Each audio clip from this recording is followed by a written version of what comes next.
Hey guys, Max Tune. Welcome to another video of just my voice because I don't know.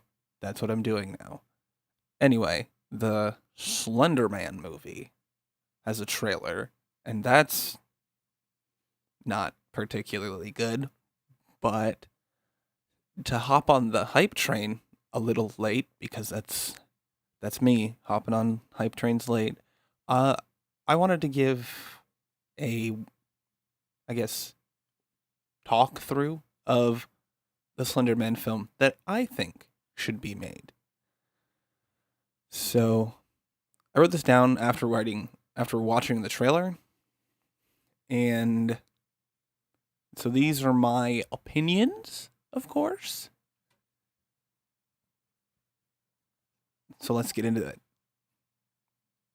So these are some basic ground rules for this idea for a first Slenderman movie. 1. You don't want to be in a forest the whole time. I say avoid being in the forest a lot because there's a lot of Slenderman media that greatly uses forests and abandoned areas. And so it's at this point, for the people who know the character, it's kind of a tired idea of the forest being where Slenderman is.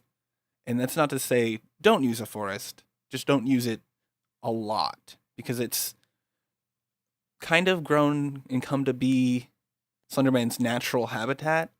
And so I think it's more uncanny to find him where he shouldn't be. So my second point here is to talk about Slenderman as a folklore monster or an urban legend rather than refer to him as a creepypasta monster because the term creepypasta is very silly, and it'll also kind of date the film to being from a certain era of time, you know. Just because the term creepypasta might not be what this genre of writing is called forever. So, my next point would be to make the main character an unknowing proxy.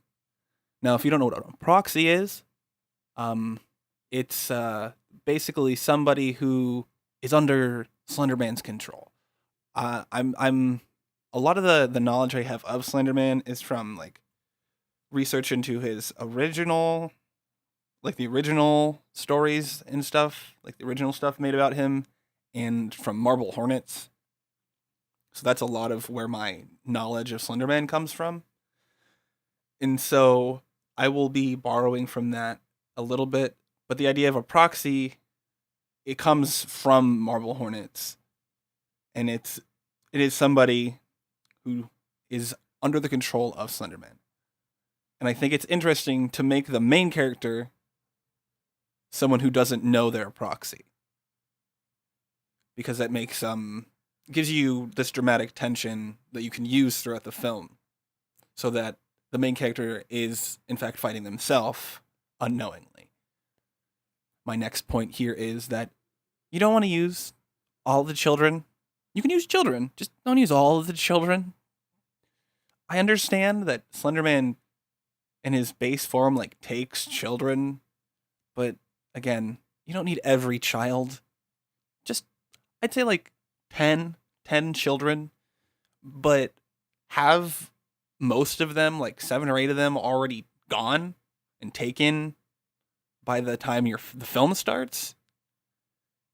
And this will leave the rest of the other ones to be in the film and have this possibility of being taken.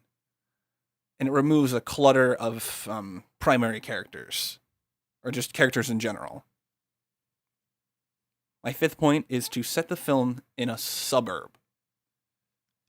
Why a suburb? Well, suburbs can be close to forests, but you don't often find suburbs in forests.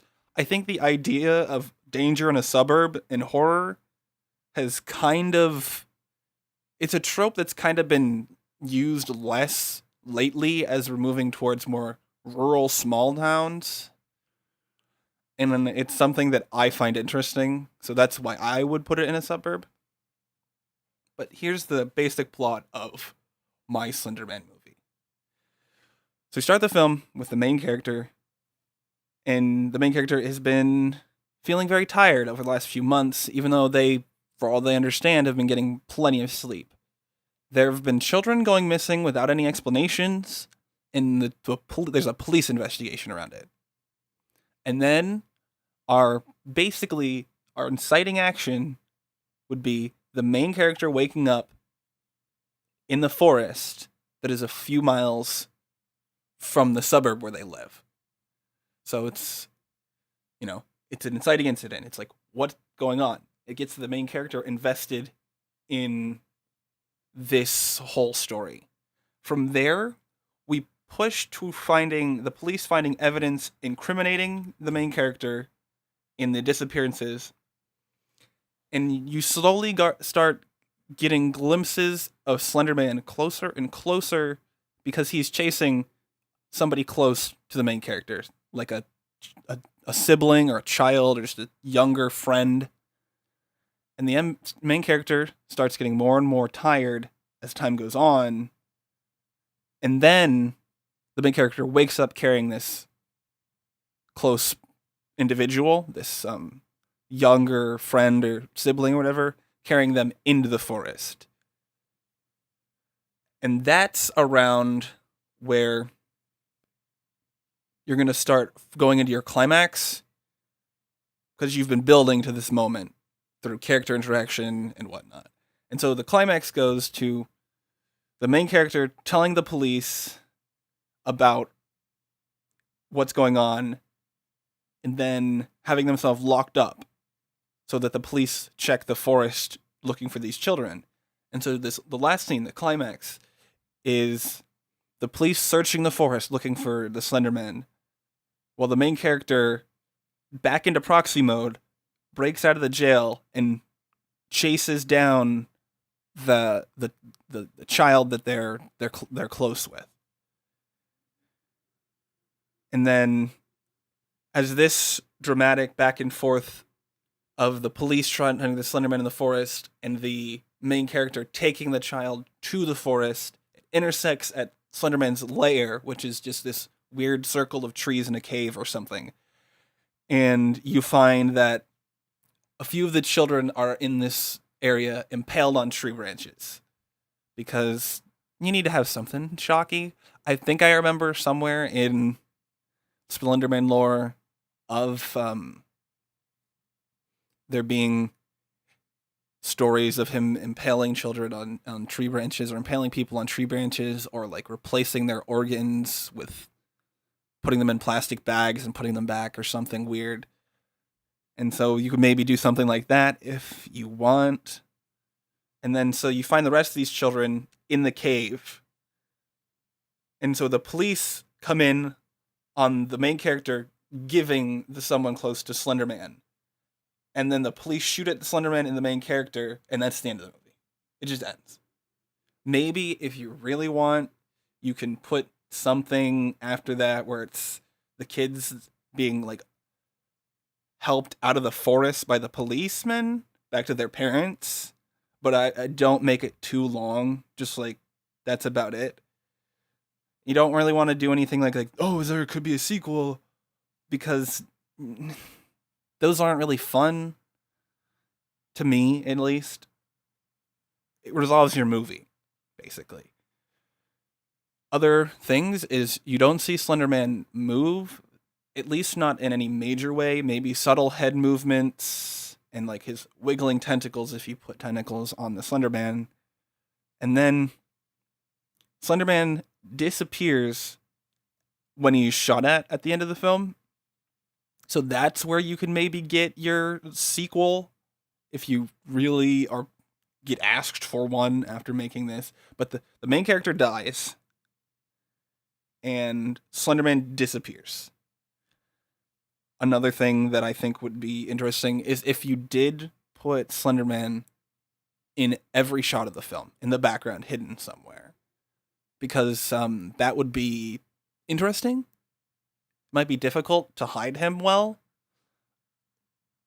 but it would be interesting. It would keep people paying attention and scouring this film for time and time on, you know.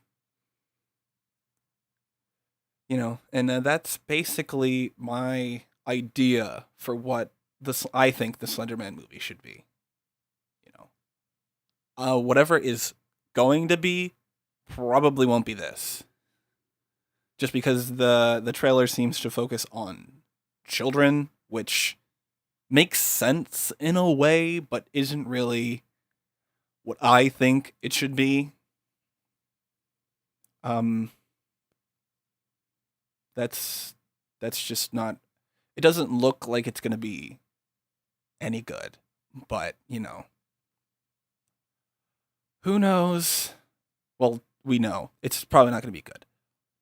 Anyway, there will be some other videos in the description and maybe on the end cards. There will be one from Raw Dog Readings, where Abizami talks about the Slenderman movie, and there will also be a video where Dead Palette talks about Slenderman, and Slime Beast has a video about the Slenderman movie as well. So those will be in the description and on the end card. So yeah, check out those. Anyway, thank you guys so much for watching or listening to this rambling kind of mess, and I will see you next time. Bye.